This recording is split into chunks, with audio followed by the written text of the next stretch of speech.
Fish curry ఎలా చేసుకోవాలో చూద్దామా ఈరోజు. చాలా సింపుల్‌గా, ఈజీగా ఉంటుందండి ప్రాసెస్. ఎలాంటి మసాలాలు, ఎలాంటి పౌడర్స్ ఏం దీంట్లోకి అవసరం ఉండదు. ఈరోజు నేనైతే చాలా ఈజీగా చూపిస్తాను, చూసేయండి. ముందుగా క్లీన్ చేసుకున్నటువంటి ఫిష్‌ని యాడ్ చేసుకోవాలి. తర్వాత ఇందులోకి తగినంత ఆనియన్స్ యాడ్ చేసుకోవాలి. నెక్స్ట్ మనం ఇందులోకి పసుపు అలాగే కారం యాడ్ చేసుకోవాలి. కారం అనేది మీ టేస్ట్‌కి తగ్గట్లు యాడ్ చేసుకోండి. నేనైతే ఇందులోకి 3 టేబుల్ స్పూన్స్ అయితే కారం యాడ్ చేసుకున్నాను. ఈ కారం కూడా నేనైతే ఇంట్లో గ్రైండ్ చేసినటువంటి కారం అండి, బయట కొన్నది కాదు. నాన్ వెజ్‌లోకి ఎప్పుడైనా సరే మనం ఇంట్లో చేసుకున్న కారమే టేస్ట్ బాగుంటుంది.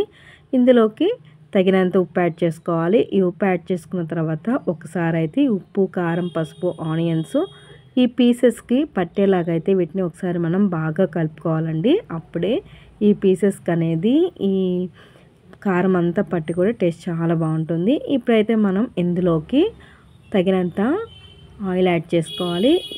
ఈ ఆయిల్ యాడ్ చేసుకొని బాగా కలుపుకోవాలండి. నాన్ వెజ్లోకి ఎప్పుడైనా సరే ఆయిల్ అనేది కొంచెం ఎక్కువ ఉంటేనే టేస్ట్ అనేది బాగుంటుంది. సో అందుకని నేనైతే కొంచెం ఆయిల్ అనేది ఎక్కువ యాడ్ చేసుకున్నాను. ఇందులోకి ఈ ఆయిల్ అనేది యాడ్ చేసుకున్న తర్వాత ఒకసారి అయితే మనం దీన్ని బాగా కలుపుకోవాలి. ఈ ఆయిల్ అనేది బాగా ఈ పీసెస్కి పట్టేలాగైతే వీడియోలో చూపిస్తున్నట్లుగా ఒకసారి అయితే మనం ఈ విధంగా బాగా కలుపుకోండి. చూసారు కదా, ఈ విధంగా కలుపుకున్న తర్వాత చూడండి ఎంత కలర్ఫుల్గా ఎంత బాగుందో కదా. ఇప్పుడైతే మనం ఇందులోకి తగినంత చింతపండుని రసం అయితే యాడ్ చేసుకోవాలి. ఈ చింతపండు రసం అనేది నేను ముందుగానే ఇది నానబెట్టేసి తీసినటువంటి చింతపండు రసం అండి. సో ఈ చింతపండు కూడా మనం టేస్ట్కి తగ్గట్లు యాడ్ చేసుకోవాలి. చాలామంది పుల్లగా తింటారు, కొంతమంది కొంచెం పులుపు తక్కువగా తినేవాళ్ళు కూడా ఉంటారు కదా. సో పులుపు అనేది మనం చూసి అడ్జస్ట్ చేసుకొని వేసుకోవాలి. ఈ చింతపండు పులుసు కూడా అంతా ఒకసారి వేసిన తర్వాత ఇప్పుడైతే మనం చేత్తో ఒకసారి ఈ విధంగా కలుపుకోవాలి.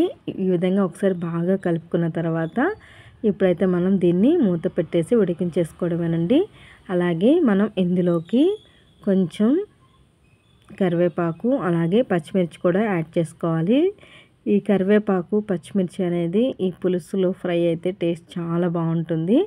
సో ఇప్పుడైతే మనం దీని మీద మూత పెట్టేసి స్టవ్ ఆన్ చేసేసుకొని ఒక 15 మినిట్స్ అయితే దీన్ని బాగా ఉడికించుకోవాలి. అప్పుడైతే టేస్ట్ అనేది చాలా బాగుంటుంది. ఈలోపు మనమైతే ఇందులోకి మెంతులు, జీలకర్ర పౌడర్ అయితే వేసుకోవాలండి. ఎందుకు అంటే ఈ చింతపండులో ఉన్న తింటే చాలామందికి పొట్ట టైట్గా అలాగే గ్యాస్ ప్రాబ్లం ఉన్న వాళ్ళకి కూడా ఈ పౌడర్ వేసుకుంటే అంత ఎఫెక్ట్ అనిపిదండి. సో అందుకని చెప్పేసి ఈ పౌడర్ వేసుకుని టేస్ట్ కూడా చాలా బాగుంటుంది. ఇప్పుడైతే మనం చూసారు కదా 15 మినిట్స్ తర్వాత ఎలా ఉందో. ఇప్పుడైతే మనం ఈ విధంగా ఒకసారి బాగా కలుపుకున్న తర్వాత ఇందులోకి ఉప్పు, కారం సరిపోయినాయో లేదో ఒకసారి అయితే మనం ఈ స్టేజ్లో ఉన్నప్పుడే చూసుకోవాలండి. నేనైతే ఇందులోకి ఇంకొంచెం టేస్ట్ రావాలని చెప్పేసి ఇందులోకి బెండకాయలు అనేది యాడ్ చేసుకున్నాము. ఈ బెండకాయలు నిజంగా పులుసులో వేస్తే టేస్ట్ చాలా బాగుందండి. అసలు ఒకసారి మీరు తప్పకుండా ట్రై చేయండి. బెండకాయలో టేస్ట్ నాకైతే చాలా బాగా నచ్చింది. అంతే అండి, ఒక 15 మినిట్స్ తర్వాత మన కర్రీ అయితే ఈ విధంగా ఉంది. ఇప్పుడైతే ఇందాక మెంతులు, జీలకర్ర ఫ్రై చేసుకొని పొడి చేసుకున్నాం కదా, ఆ పౌడర్ని అయితే మనం ఇందులోకి యాడ్ చేసుకోవాలి.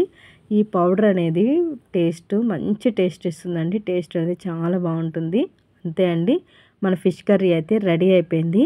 మీరు కూడా ఒకసారి ఈ విధంగా ఇంట్లో ట్రై చేయండి. టేస్ట్ అనేది చాలా బాగుంటుంది. మీకు ఎలా వచ్చింది అనేది కూడా మాకు తప్పకుండా కామెంట్ చేసేయండి.